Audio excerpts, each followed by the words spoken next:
অন্তর্বর্তী সরকার অধীনে নির্বাচন হবে, সেই নির্বাচনে সৎ ব্যক্তিরা এই দেশে রাষ্ট্র ক্ষমতায় যাবে। সৎ ব্যক্তিরা ইউনিয়ন পরিষদের মেম্বার হবে, চেয়ারম্যান হবে। আমাদের সামনে একজন মেম্বার আছে,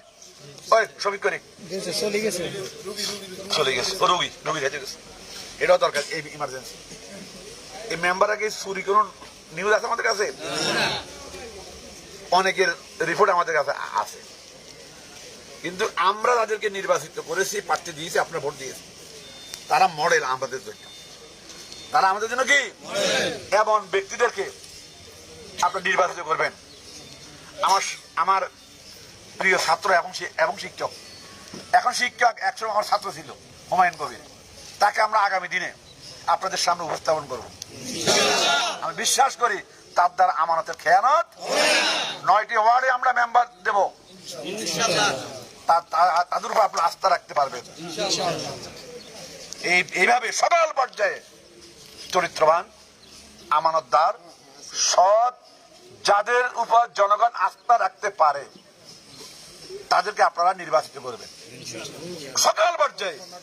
সেটা কি জাতীয় পর্যায়ে হোক, স্থানীয় সরকার হোক, তারপরে মসজিদ হোক, তারপরে স্কুল হোক।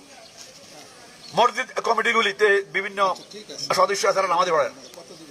এমন ব্যক্তি আছে মসজিদ কমিটি সভাপতি, সেক্রেটারি সহ অনেকে আছে যারা নামাজ পড়ে না, অথচ সূরা তওবায় মসজিদ কমিটির সদস্য কারা হবে আল্লাহ তাআলা উল্লেখ করেছেন।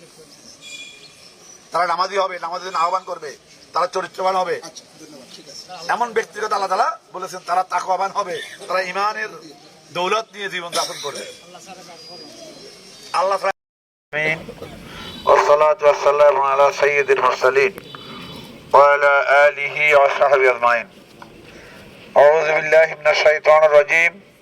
বিসমিল্লাহির রহমানির রহিম। সারা দেশের একটা উল্লেখযোগ্য অংশে বয়ে যাচ্ছে বন্যা, প্রবল বন্যা।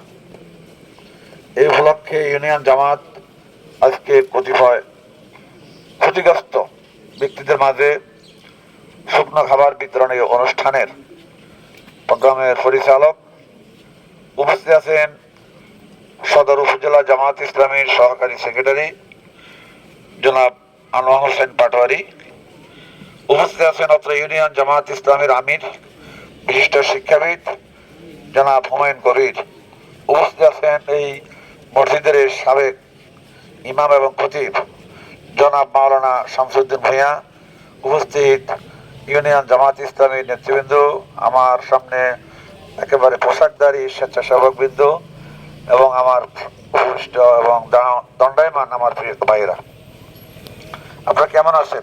আলহামদুলিল্লাহ। বুকে হাত দিয়ে বলেন যে আমরা ভালো আছি। কেমন লাগে আপনাদের কাছে? এই যে দেশব্যাপী বন্যা হয়ে যাচ্ছে, এর ফলও ভালো লাগে? হ্যাঁ, এর ফলও ভালো লাগে। কেমন এই ভালো লাগাটা কে দিয়েছে আমাদেরকে? আল্লাহ দিয়েছে। আমার মনে হয় 16-17 বছর পরে এই জায়গায় দাঁড়িয়ে কথা বলার সুযোগ পেয়েছে। শুধু আমরা না, আপনারা পাচ্ছেন? বিগত কয়েকটা বছরে আমরা অনেক কিছু হারিয়েছি,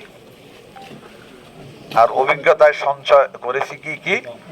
গুম, খুন, চুরি, বাটপারি, হত্যা এবং এই আয়নার ঘরে রেখে নিদারুণ কষ্ট দিয়ে চোখ বেঁধে অন্ধকার ঘরে হাত পা বেঁধে বছরের পর বছর কাটিয়ে দেওয়া, এই অভিজ্ঞতা আমরা অর্জন করেছি, যা গোটা জাতিকে কলঙ্কিত করেছে।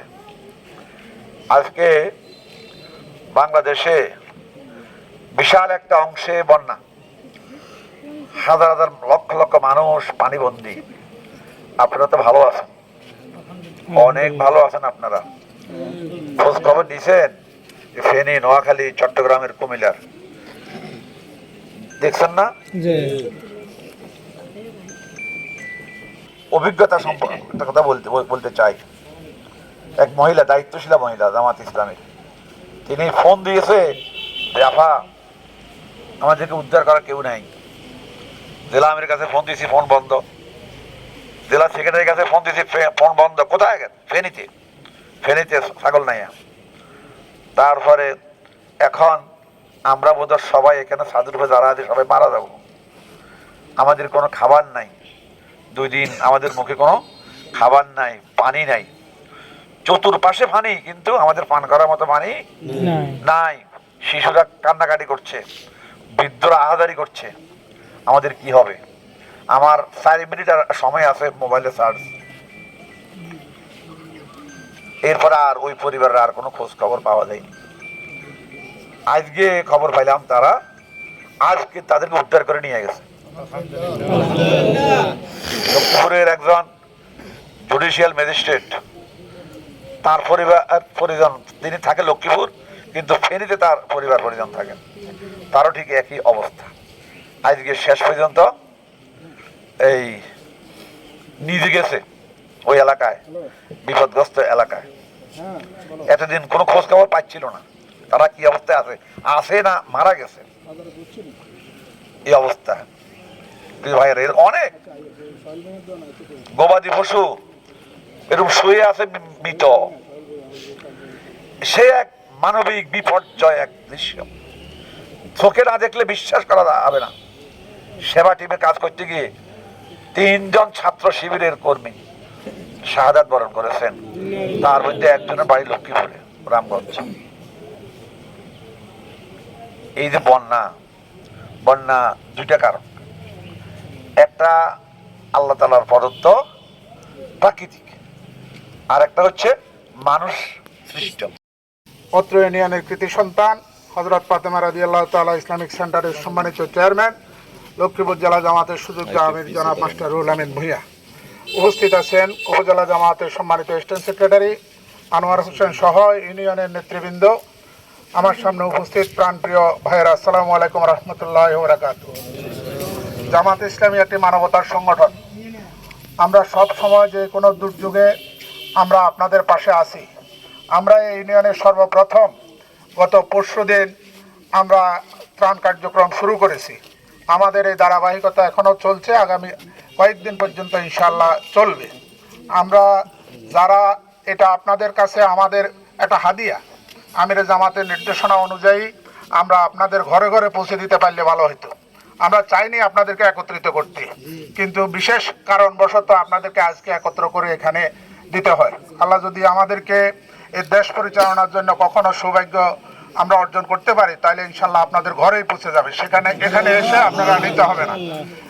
তো প্রিয় ভাইয়েরা, আমরা শুধু এই কথাটুকু বলতে চাই যে এই দেশ একটা পরিবর্তন হয়েছে, এই পরিবর্তনের ধারা যেন অব্যাহত রেখে আগামী দিনে এই দেশ পরিচালনা যারা অংশগ্রহণ করবে তারা যেন আমাদের এই 4 নং চররুইত ইউনিয়নের একজন কৃতি সন্তানকে জামাত ইসলামী আসনে প্রার্থী ঘোষণা করেছে। জানেন তো কাকে?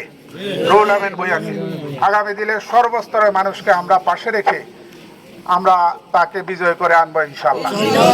এই কথাটুকু বলেই আমি আমার সংক্ষিপ্ত কথা এখানে শেষ করছি।